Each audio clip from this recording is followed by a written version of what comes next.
Cintamu begitu dalam, melebihi samudra. Cintamu Tuhan di hidupku,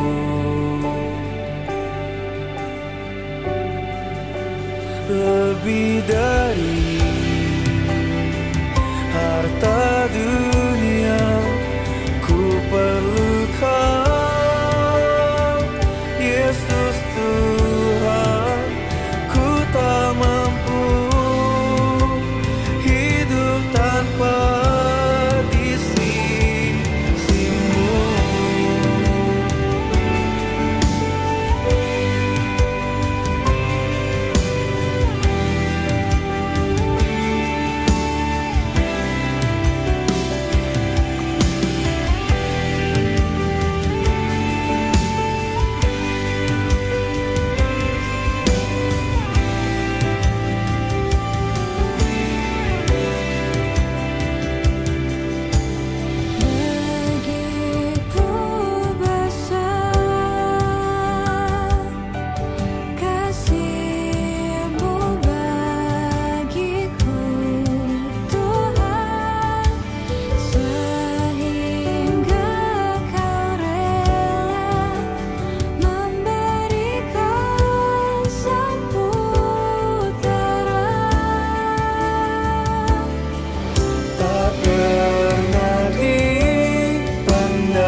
Hidupku telah Kau lunaskan,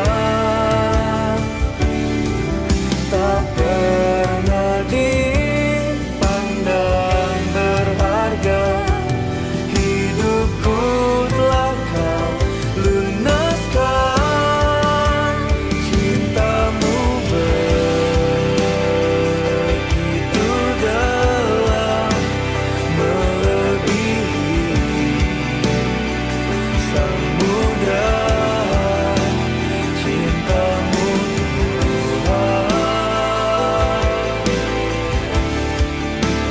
di hidupku,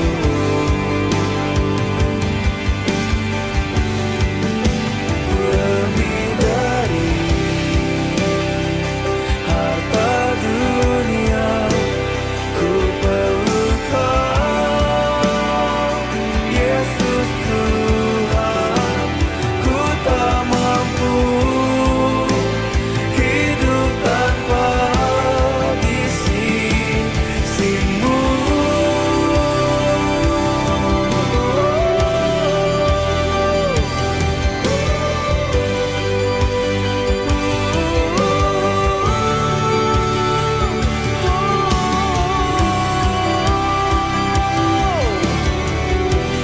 Oh Jesus, we worship you.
Shalom brother and sister, jangan lelah kerja di ladangnya Tuhan, sebab Tuhan yang berikan kekuatan kepada kita.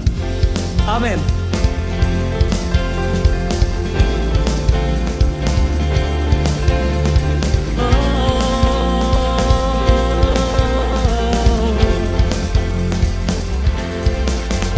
Jangan lelah bekerja bekerja di ladangnya Tuhan.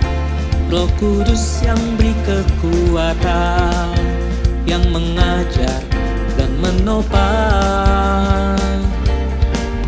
Tiada lelah bekerja bersamamu Tuhan, yang selalu mencukupkan akan segalanya. Ratakan tanah bergelombang, timbunlah tanah yang berlubang, menjadi siap dibangun di atas dasar iman. Ratakan tanah bergelombang, timbunlah tanah yang berlubang, menjadi siap dibangun di atas dasar iman. Tepuk tangannya di rumah-rumah. Dengan semangat kita naikkan pujian ini.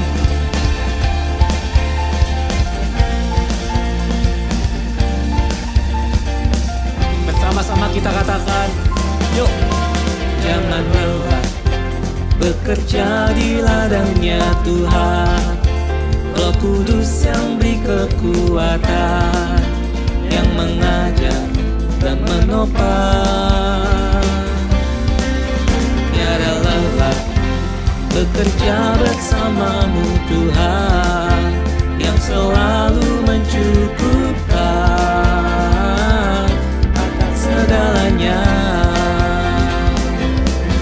Ratakan tanah bergelombang, timbunlah tanah yang berlubang,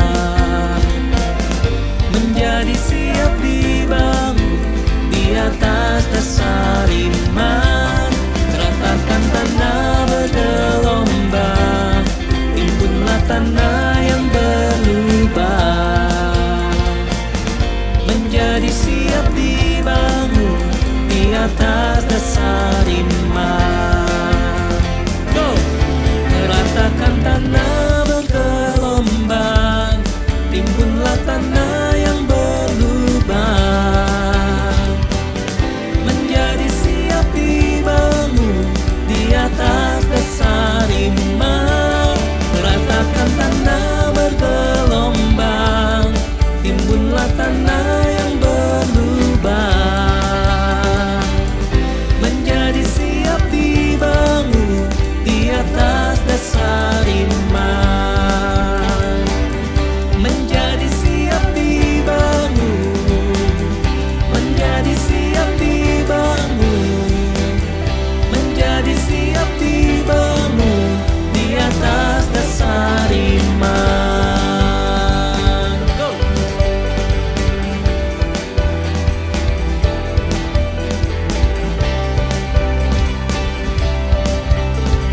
Kasih tepuk tangan yang paling meriah buat Tuhan Allah kita.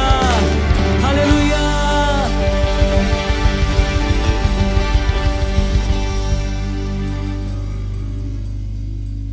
Kami rindukan selalu ada di hadirat-Mu.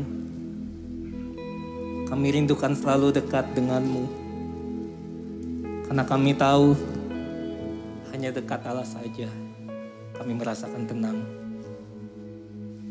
Hanya dekat Allah saja kami merasakan sukacita. Dan hanya dekat Allah saja ada kekuatan yang baru. Terima kasih Tuhan Yesus.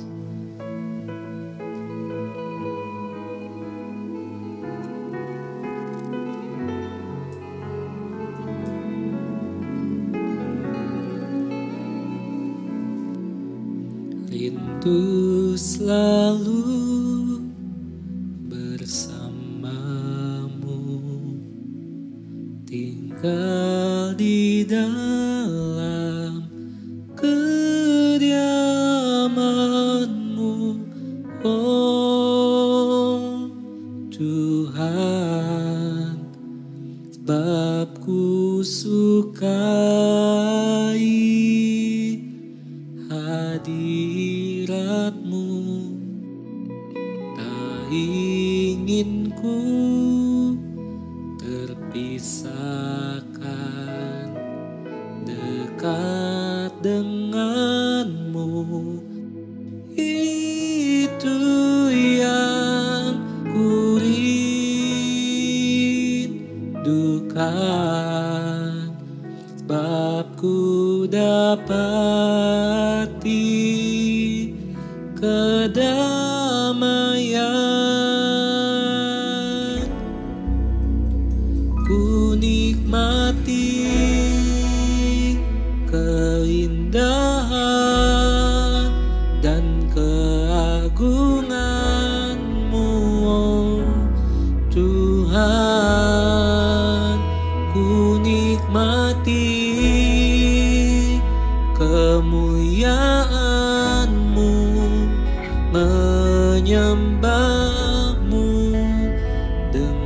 segenap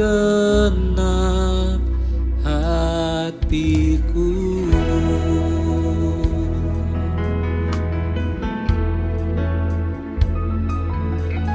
Rindu selalu bersamamu, tinggal di dalam kediaman-Mu, oh Tuhan, sebab ku sukai hadirat-Mu. Tak ingin ku terpisahkan dekat dengan-Mu. Itu yang ku rindukan,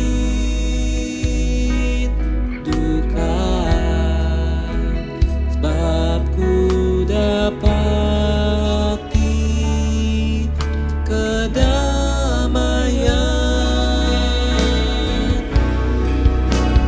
Ku nikmati keindahan dan keagungan-Mu, oh Tuhan. Ku nikmati kemuliaan-Mu, menyembah-Mu dengan segenap. Ku nikmati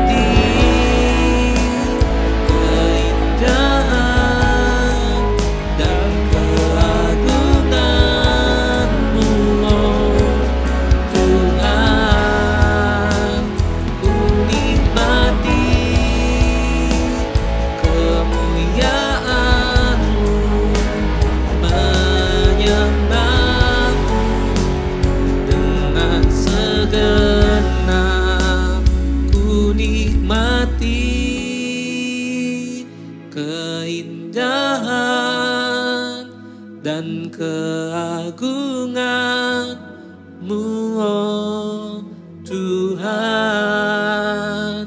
Ku nikmati kemuliaan-Mu, menyembah-Mu dengan segenap. Ku nikmati keindahan dan keagungan-Mu, oh Tuhan. Ku nikmati kemuliaan-Mu, menyembah-Mu dengan segenap. Ku nikmati keindahan dan keagungan-Mu, oh Tuhan. Ku nikmati kemuliaan-Mu, menyembah-Mu dengan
worship you. Jesus, name above all name.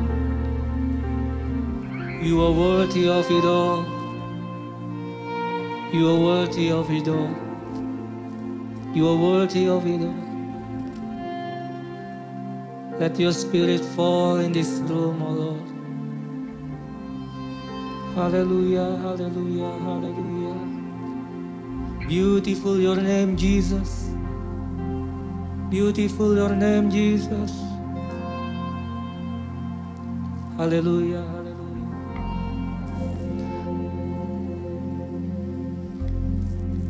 What a beautiful name it is.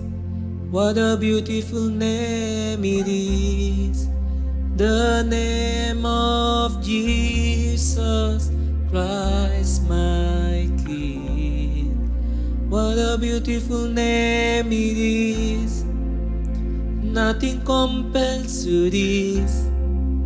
What a beautiful name it is. The name of Jesus. What a beautiful name it is.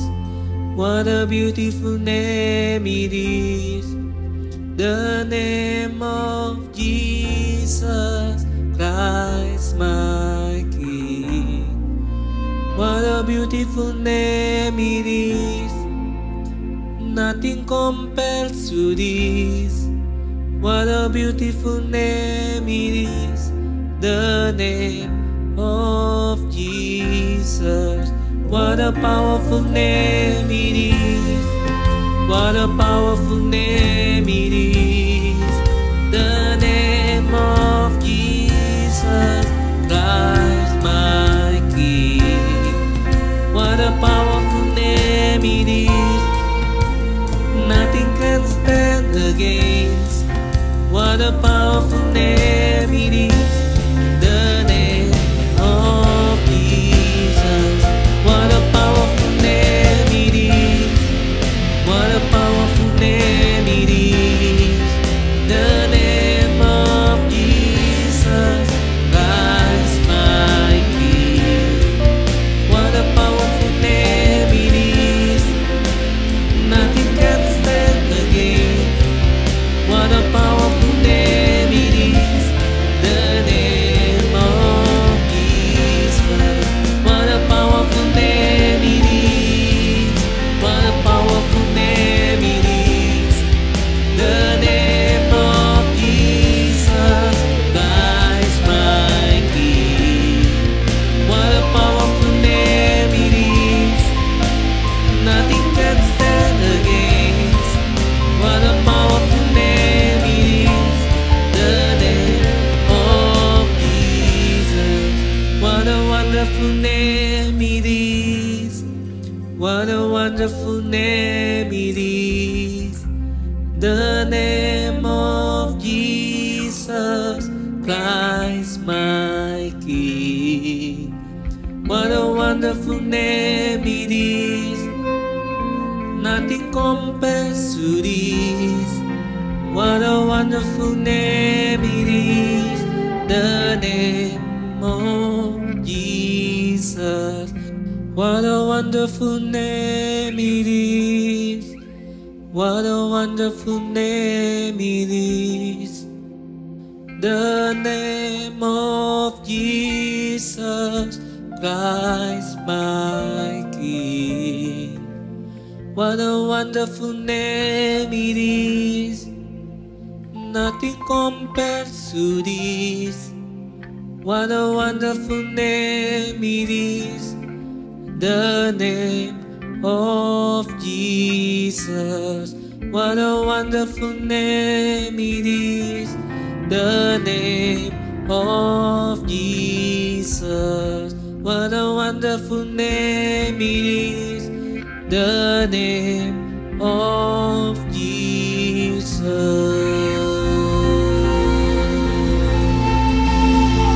Hallelujah, hallelujah.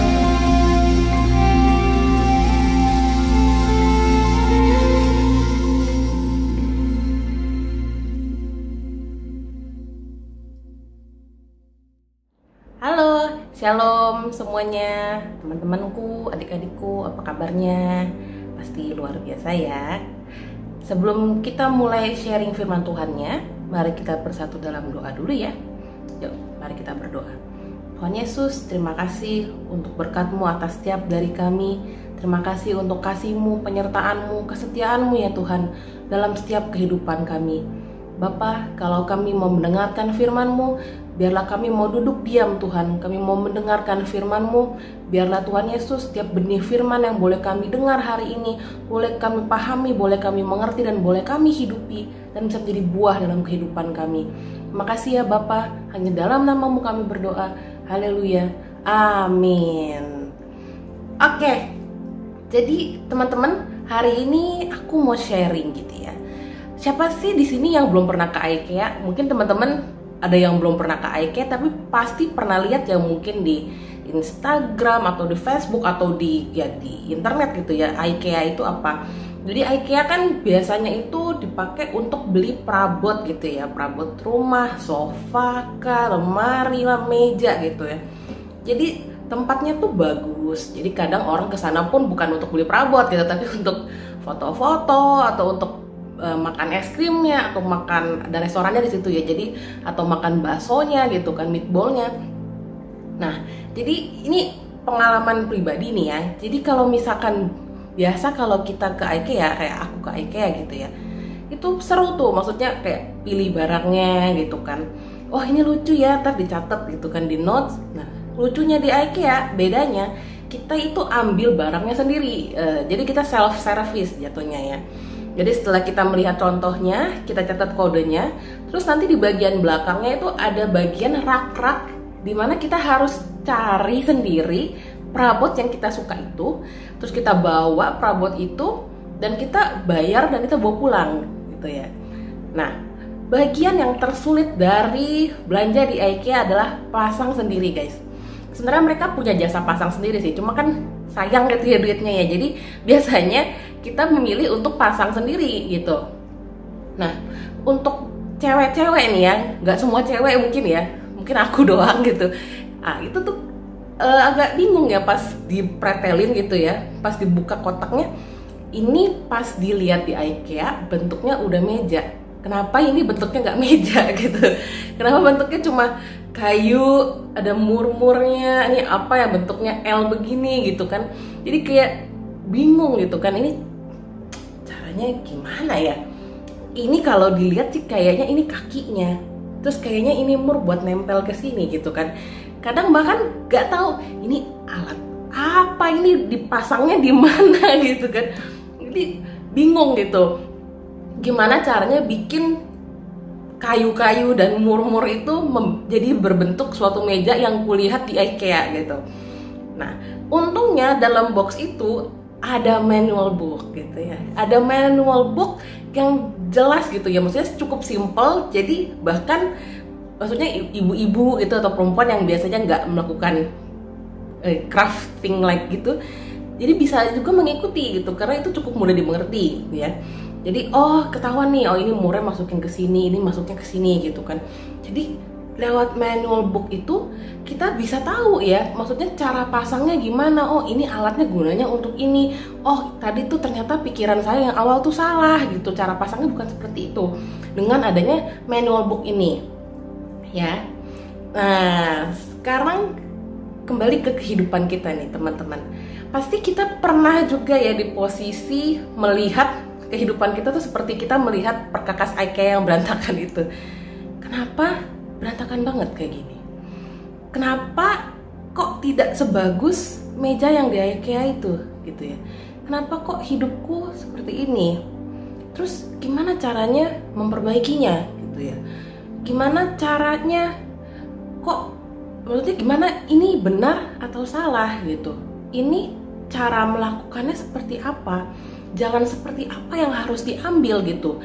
Jalan yang A atau jalan yang B? Terus kalau memang jalan yang A, apakah jalan A yang benar gitu ya? Dan kita bingung gitu. Dan kadang ketika kita bingung, kita pasti datang dong mencari pendapat orang lain.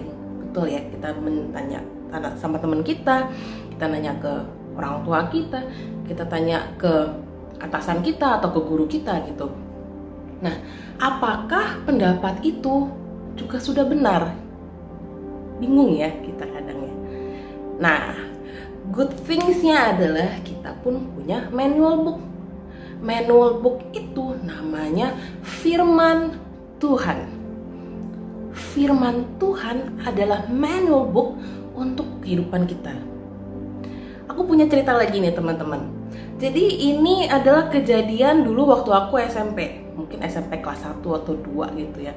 Jadi suatu hari tanteku tuh telepon ke papa gitu ya. Sebutin gimana ya? Asyong gitu kan, namanya Asyong gitu ya. Asyong, tolong kamu antar papa which means kakekku berarti ya. Anterin papa ketemu satu orang ya gitu ya. Orang ini orang Katolik dan dia bisa menyembuhkan berbagai penyakit. Terus papiku waktu itu bingung dong ya, maksudnya orang Katolik yang bisa menyembuhkan berbagai penyakit gitu kan. Ya kita percaya dengan mujizat dan Tuhan pakai banyak orang untuk bisa melakukan mujizat gitu. Jadi pada waktu itu papiku tidak langsung jawab tidak, tapi kita mau datang dan mau lihat dulu. Nah, jadi ceritanya pada waktu itu kita sekeluarga datang guys ke suatu apartemen. Dan di apartemen itu rame banget. Ada banyak banget keluarga, yang ada yang bawa kereta, sebutannya kursi roda, ada yang bawa tempat tidur, ada yang didudukin, digendong gitu. Maksudnya banyak orang-orang datang membawa orang-orang sakit gitu untuk ketemu orang ini gitu ya. Dan pertama kali dilihat gitu ya, orang ini dia sebelum menangani pasiennya gitu ya, dia akan membentuk tanda begini ya. Oke, seems right gitu ya, seems right, kelihatannya bener. Terus kita melihat di ruang prakteknya itu ada Alkitab guys. Terlihat benar. Lalu dia mulai mendoakan orang itu gitu ya. Tapi ketika dia menumpangkan tangan ke orang itu gitu ya, dia tuh bergumam gitu ya, gitu. Dan ketika mencoba didengar tuh kita nggak tahu dia bahasanya apa dan ngomong apa gitu kan. Lalu dia mengambil bunga, dia kulum menjadi satu pil, dia suruh pasiennya itu untuk makan. Ya enggak? Nah, pada waktu itu aku masih kecil gitu ya. Jadi ketika aku melihat orang Katolik dia berdoanya seperti itu terus ada Alkitab, dan aku merasa wow, Tuhan hebat banget nih pakai orang ini untuk menyembuhkan begitu banyak orang gitu ya. Terus ketika singkat cerita aku jalan pulang. Terus di mobil papiku tuh bilang, ini nggak benar, orang ini tidak benar. Terus aku bilang, loh kenapa nggak benar gitu kan? Kenapa dia Katolik pap, dia berdoanya begini gitu kan? Terus papiku bilang, karena ketika dia menyembuhkan seseorang atau mendoakan seseorang, dia tidak sebut dalam nama Yesus. Dia bilang, dia kalau bukan dengan kuasa Yesus, dengan kuasa apa dia menyembuhkan? Dan papi waktu itu, aku lupa sih waktu itu ya, dia menyebutkan beberapa fakta lain yang dia dapatkan gitu. Terus in the end of discussion gitu ya sama papi, dia bilang, Ci, nggak segala sesuatu yang kamu lihat benar itu benar. Semuanya harus kamu uji dengan firman Tuhan. Sesuai nggak itu dengan firman Tuhan? Kalau memang terlihatnya benar, jangan pakai feeling, tapi kamu langsung compare dengan firman Tuhan. Oke. Pada waktu itu aku langsung lesson learned ya. Terlihat benar tapi belum tentu benar. Uji dengan firman Tuhan. Nah, teman-teman, nanti semakin kita beranjak dewasa ya, semakin kita memiliki banyak experience, semakin kita melihat keadaan dunia di luar sana.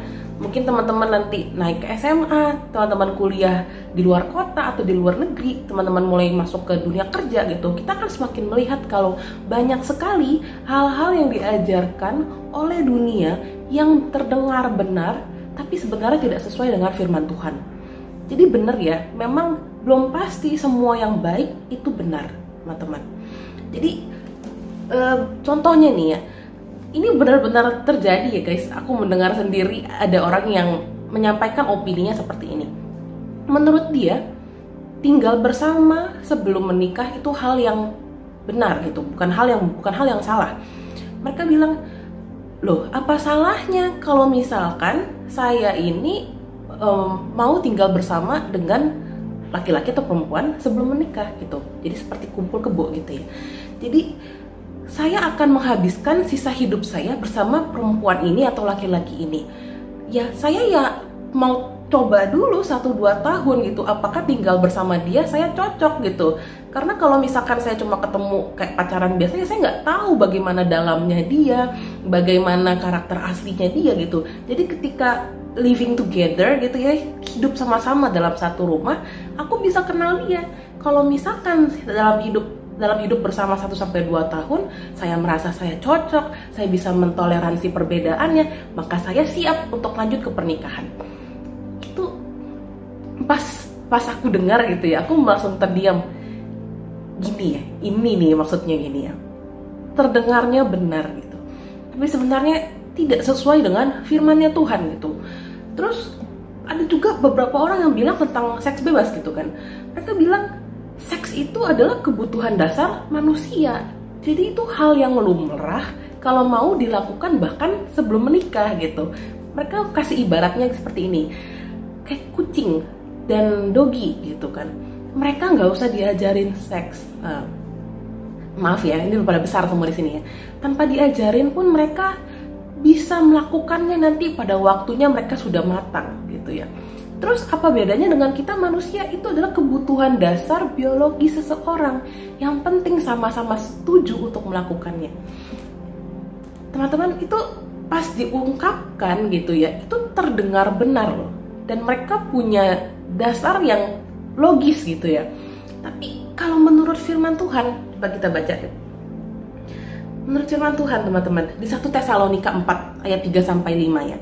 Karena inilah kehendak Allah, pengudusanmu, yaitu supaya kamu menjauhi perjabulan, supaya kamu masing-masing mengambil seorang perempuan menjadi istrimu sendiri dan hidup di dalam pengudusan dan penghormatan. Di Alkitab ini dia bilang, kamu hanya boleh mengambil seorang wanita, lalu kamu hidup dalam pengudusan dan penghormatan, dan di luar itu adalah percabulan. Itu menurut firman Tuhan guys. Tapi dunia mengajarkan hal lain dan dia bungkus sebagaimana rupa sampai itu terdengar benar. Sampai sini paham ya teman-teman ya. Jadi pesannya adalah dari 1 Tesalonika 5 ayat 21. Ujilah segala sesuatu dan peganglah yang baik. Sekali lagi ya. Ujilah segala sesuatu dan peganglah yang baik. Ini ada juga ayat dari 1 Yohanes 4 ayat 1.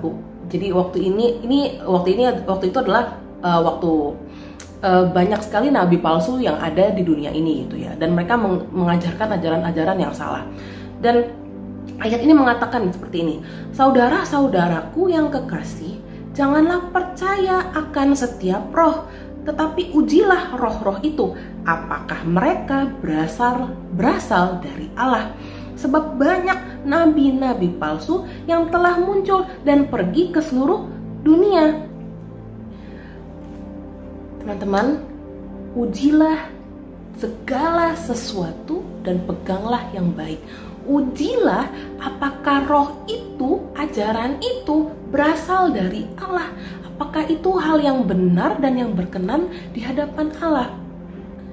Terkadang ajaran dunia itu masuk lewat cara yang lebih santai ya teman-teman.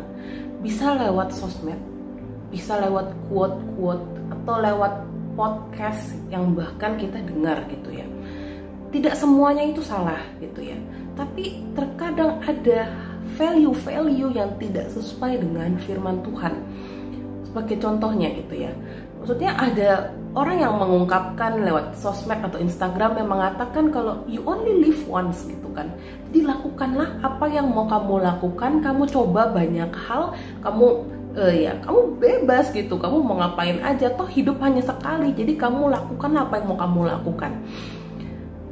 Padahal firman Tuhan mengatakan ya hidup ini hanya untuk sementara, jadi kamu lakukanlah untuk melakukan pekerjaannya Tuhan. Dan tidak semua hal yang mau kita lakukan itu kita bisa lakukan, benar ya? Tuhan bilang kita harus hidup sangkal diri, pikul salib gitu. Jadi terkadang hal-hal yang seperti itu kalau disalah artikan gitu ya, bisa menjadi value yang salah dan tidak sesuai dengan firman Tuhan. Nah, jadi tidak hanya dari sosmed, contohnya ya pendapat-pendapat orang lain gitu ya. Misalkan ketika kita punya masalah dan kita datang ke teman-teman kita, atau kita datang ke orang tua kita, atau kita datang ke atasan kita, atau kita datang ke guru kita gitu, dan mereka memberikan kita masukan gitu ya.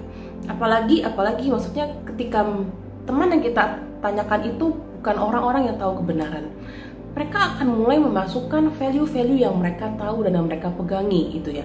Mungkin itu value dunia, atau mungkin itu value dari keyakinan mereka, dan kita menganggap itu mungkin hal yang benar gitu, padahal sebenarnya kita nggak tahu dan kita belum uji dengan firman Tuhan. Oke, teman-teman, fokus ini bagian yang penting ya.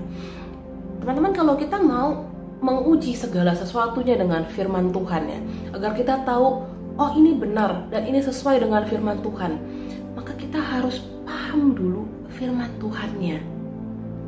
Bener ya? Kita harus tahu dulu apa isi firmannya. Dari mana kita bisa tahu isi dari firman Tuhan? Lewat membaca Alkitab, lewat membaca dan merenungkan dan memahami firman Tuhan. Selain itu lewat apa? Lewat komunitas, teman-teman. Komunitas Komsel, komunitas gereja GasDNE, komunitas yang cinta Tuhan, yang membangun hidup kita dengan value-value firman Tuhan. Ketika sharing ya, maksudnya seperti sharing di Komsel atau sharing lewat ibadah seperti ini, di sanalah kita mendengar firman Tuhan, di sana kita mendengar kebenaran firman Tuhan. Lalu lewat apa lagi ya?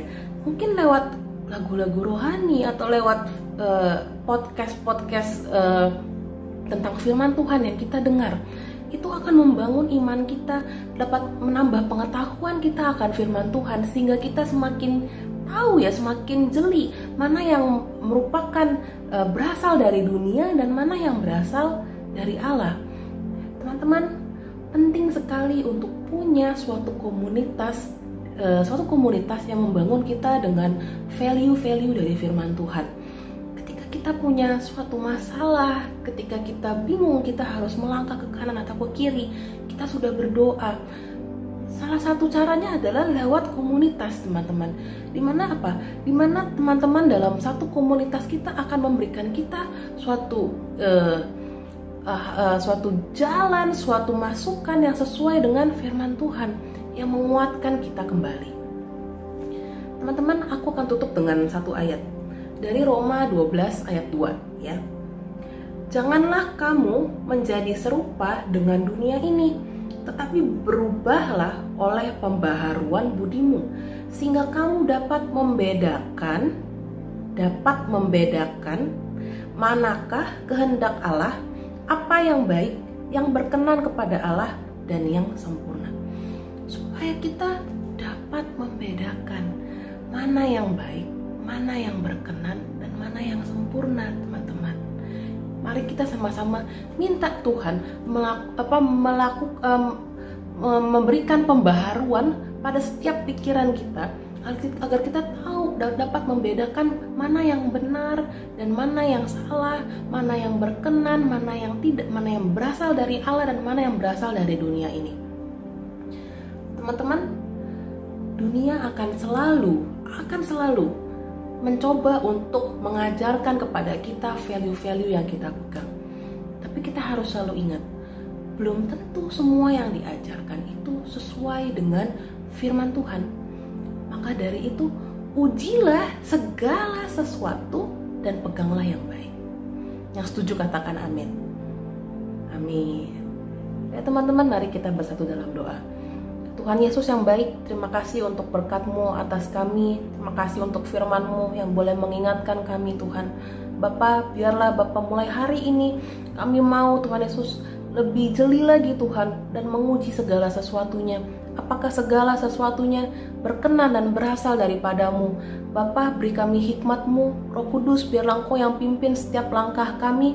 Bapa, biarlah Tuhan Yesus kami mau untuk bertumbuh Tuhan Yesus dalam komunitas ini. Kami rindu Tuhan Yesus untuk bisa juga memiliki komunitas ya Bapa, teman-teman yang bisa membangun kami yang seiman juga ya Bapa. Tuhan Yesus, kami menyerahkan kehidupan kami dalam tangan kuasa-Mu. Biar Engkau yang pimpin ya Bapa setiap langkah kehidupan kami. Berikan kami hikmat-Mu, dan kami menyerahkan segala sesuatunya dalam tangan kuasa-Mu. Terima kasih ya Tuhan Yesus. Haleluya. Amin.